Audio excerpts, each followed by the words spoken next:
Artileri Angkatan Bersenjata Federasi Rusia menembaki benteng Angkatan Bersenjata Ukraina di wilayah Kharkiv. Rekamannya ramai beredar di media sosial Telegram pada Senin 24 Oktober 2022. Tampak dalam rekaman sebuah drone dioperasikan ke arah posisi pasukan Ukraina berada untuk dilakukan pemantauan. Setelah itu, pasukan Rusia langsung meluncurkan serangan berupa artileri yang meledakkan posisi pasukan Ukraina. Akibatnya, kerugian besar lagi-lagi dialami pasukan Ukraina. Rusia melaporkan secara total 325 pesawat Ukraina dan 162 helikopter, sebanyak 2.323 kendaraan udara tak berawak dieliminir sejak awal operasi khusus. Sementara itu dari kubu Kiev, Kementerian Pertahanan Ukraina melaporkan 400 tentara Rusia dieliminir dalam 24 jam terakhir.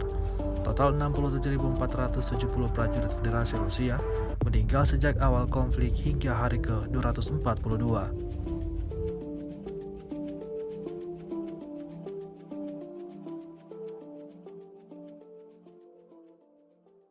Terima kasih sudah nonton.